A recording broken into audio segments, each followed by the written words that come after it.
ભારતની જવાબી કાર્યવાહીથી પાકિસ્તાનમાં જોરદાર ખૌફ છે। રાવલપિંડી સ્ટેડિયમ પર ડ્રોન હુમલાથી ડર્યું પાકિસ્તાન।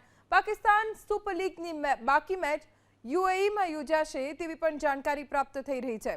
રાવલપિંડી સ્ટેડિયમ ઉપર ડ્રોન હુમલો ભારત તરફથી કરવામાં આવ્યો, જેમાં આખું સ્ટેડિયમમાં નુકસાન પામ્યું છે।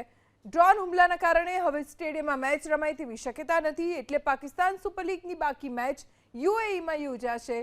દુબઈમાં પાકિસ્તાન સુપર લીગની મેચ યોજાય તેવી શક્યતા છે, પણ ભારતના હુમલાથી પાકિસ્તાનમાં ખૌફનો માહોલ છે, ડરનો માહોલ છે। પાકિસ્તાન બોખલાઈ ગયું છે, ડરી ગયું છે। જવાબી કાર્યવાહી ભારત તરફથી પાકિસ્તાનની સામે થઈ રહી છે, તેનાથી પાકિસ્તાન હુમલા વધારી રહ્યું છે, પણ પાકિસ્તાનનો એક પણ હુમલો ભારતમાં સફળ નથી થયો। ભારતે પાકિસ્તાનના દરેક હુમલાને નિષ્ફળ કર્યા છે। ભારતની જવાબી કાર્યવાહીથી પાકિસ્તાન ડરી ગયું છે, તેનો એક બાદ એક પુરાવો પણ મળી રહ્યો છે।